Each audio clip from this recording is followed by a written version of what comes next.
বনিব boil chicken. Boil চিকেনৰ লগত আছে আদা নহৰু, বেবচুট, খৰিচা, আলু, পিঁয়াজ, ৰঙা জলকীয়া, স্কোৱাছ, বিলাহী আৰু দুটামান কণ জলকীয়া। আৰু আমাৰ আজি কুকিং কৰিব আমাৰ মানস গোহাঁই। এই আমাৰ মানস গোহাঁই, তেওঁ লখিমপুৰৰ হয়, এতিয়া কৰিমগঞ্জত মেডিকেল ডিপাৰ্টমেণ্টত কৰ্মৰত। মানস হয়, লাগি যোৱা। আজি লাগব আৰু দেই। পানী দিবলৈ লৈছোঁ। অ'কে। ত্ৰিদীপ দা, পানীটো উতলিবলৈ ধৰিছে। আমি এতিয়া প্ৰথম কাটি থোৱা পিঁয়াজৰ টুকুৰাখিনি পানীত লাহেকৈ দি দিম। বঢ়িয়া।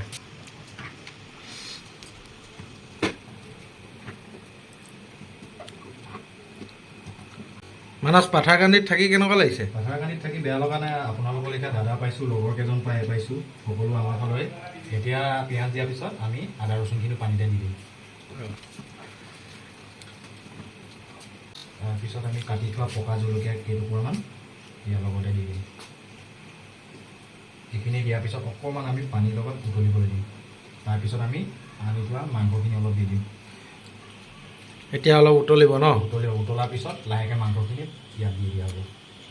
লগতে সকলোলৈকে এটা অনুৰোধ, যাতে ত্ৰিদীপ দা এনিথিং উইথ TND2 চবেই চেনেলটো ছাবস্ক্ৰাইব কৰি দিয়ে আৰু লগতে লাইক শ্বেয়াৰ কৰি দিয়ে। ধন্যবাদ। এতিয়া আগতে দিয়া ত্ৰিদীপ দা আদা নহৰুখিনি উতলিব আৰম্ভ কৰিছে, সিজিছোঁ প্ৰায়। একদম ধুনীয়াকৈ উতলি গৈছে ন? এতিয়া ত্ৰিদীপ দা মাংসখিনি আমি দি দিম আকৌ। এতিয়া মাংস দি দিছোঁ। এতিয়া আমাৰ মাংস দিছে।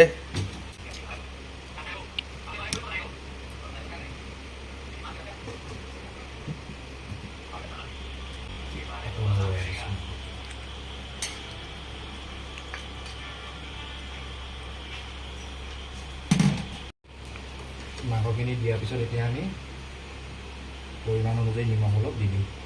আমাৰ মাংস প্ৰায় 1.5 কিলো ওচৰা-ওচৰি, সেইকাৰণে আমি প্ৰায় 3 চামুচমান নিমখ দি দিছোঁ। পিছত আকৌ সোৱাদ অনুযায়ী লাগিলে আমি পিছত নিমখ দিম।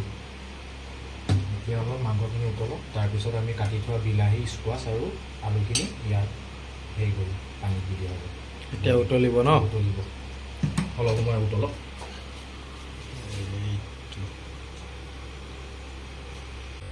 একদম বঢ়িয়া মানস। একদম তেলটো একদম বিৰিঙি গৈছে, একদম মাংসৰ পৰা তেল ওলাইছে একদম। এতিয়া দেখি লোভ লাগি গৈছে। খাইদো লাগিছে মানস। বঢ়িয়া বঢ়িয়া সিজিছে মাংসখিনি আৰু তেলো ওলাইছে। এতিয়া আমি বিলাহী কাটি থোৱা বিলাহী দিম, স্কোৱাছ আৰু আলুখিনি ইয়াত দি দিম। বঢ়িয়া। দেখিবলৈ কালাৰটো কেনেকুৱা হৈছে? বইল ইমান কালাৰো নহয় আৰু একদম ধুনীয়া আহিছে, ধুনীয়া আহিছে। বইলত আৰু ইয়াতকৈ নালাগে আৰু। হয় হয়। আজিকালি মছলা খাই খাই মানুহৰ গেষ্ট্ৰাইটিছ বাঢ়ি গৈছে ন? বইল খোৱাই ভাল। একদম বইল খাব লাগে। গৰম বেছি, বৰাকৰ ফালে অলপ গৰমটো বেছি আমাৰ ফালতকৈ।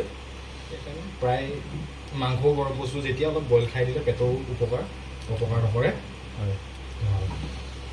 এইখিনি বিলাহী স্কোৱাছ দিলোঁ আৰু কেইটুকুৰামান কাটি থোৱা আলু টুকুৰা দি দিছোঁ।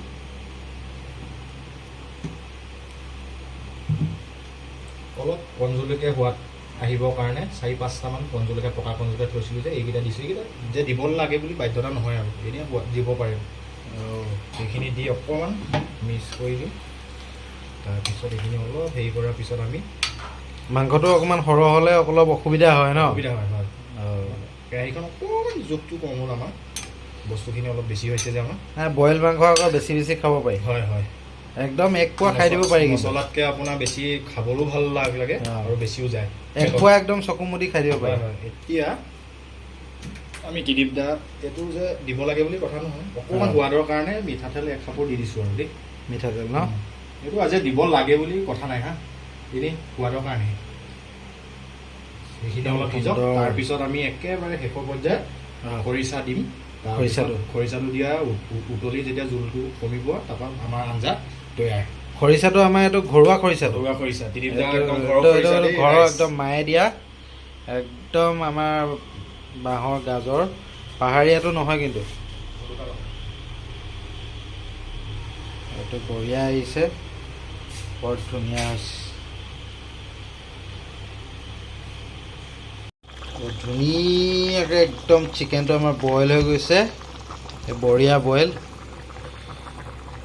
ৱাও মানস বহুত ধুনীয়া বনাইছা হয় এতিয়া দিলীপদা প্ৰায় আঞ্জাখন আমাৰ সিজিছে অঁ এতিয়া আমি শেষ পৰ্যায়ত পাইছোঁহি এতিয়া আমি ঘৰৰ খৰিচা দি 10-15 মাৰ হাতৰ আপোনালোকৰ লাহে এইটো অলপ আৰু 10-15 মিনিটত সিজাৰ পিছত আমাৰ আঞ্জাখন তৈয়াৰ হৈ যাব বঢ়িয়া এইখিনিতে এটা কথা দিলীপদা অঁ আমাৰ কোৱা চেনেলটোত নতুন নতুন ভিডিঅ' যদি আপোনালোকে বিচাৰে এনেকুৱা সোৱাদমূলক য়াম্মি ডিছ যদি বিচাৰে দিলীপদা চেনেলটো এনিথিং উইথ টেণ্ডি ছাবস্ক্ৰাইব কৰিব লাইক কৰিব শ্বেয়াৰ কৰিব তেতিয়া আপোনালোকৰ আৰু নতুন নতুন ভিডিঅ' আমি লৈ আনিম হয় হয় আৰু আপোনালোকে কমেণ্টতো জনাব কি লাগে আপোনালোকক অঁ সেইটোৱে ইয়াত আমি এতিয়া নতুন ইউটিউবাৰ হয় আমাৰ বহুত ভুল থাকি যাব পাৰে ৰাইজে আমাক ক্ষমা কৰি দিব ন ভুলবোৰ শুধৰণি কৰি আমি শুধৰাই দিব আগুৱাই যাম এইখিনিকে কৈ আজি আমাৰ আঞ্জাটো ইয়াত বনাই আছোঁ আৰু অলপ পিছত আমাৰ আঞ্জা শেষ হ'ব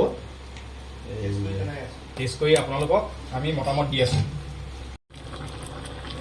এয়া আমাৰ মানসৰ বইল চিকেন অলম'ষ্ট কমপ্লিট হৈছে ন মানস হৈ গৈছে দিলীপদা এয়া আমি এতিয়া এইটো সামৰি মাৰিব পাৰোঁ ধুনীয়া ৱাও স্কোৱাচটো একদম ধুনীয়াকৈ গলি গৈছে ন বুজিছেনে দেখিয়ে একদম খাওঁ খাওঁ লাগি গৈছে ৱাও এইটো প্ৰায় হৈছে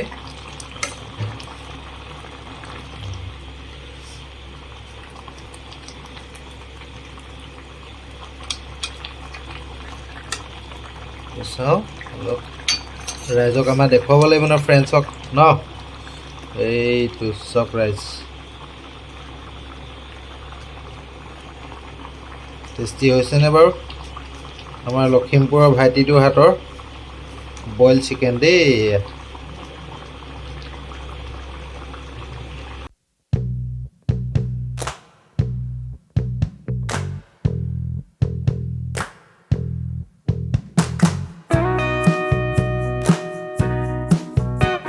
টাইম আহি গ'ল আমাৰ মাজত আজি আমাৰ মৰমৰ ভাইটি এটা আহিছে হয় হয় শিলচৰৰ পৰা তাকে আজি আমি টেষ্ট কৰাই দিওঁ ন মানুহ ঠিক আছে এয়া মোৰ কাহি আজি তাৰে ৰিকুৱেষ্ট আছিলে বইল চিকেন খোৱাৰ এইটো টেষ্ট কৰি চোৱা কেনেকুৱা বনাইছোঁ এইটো বঢ়িয়া এইটো আমাৰ ভাইটি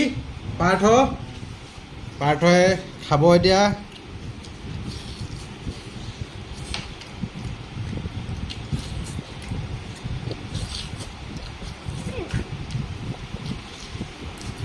কেনেকুৱা হৈছে পাৰ্থ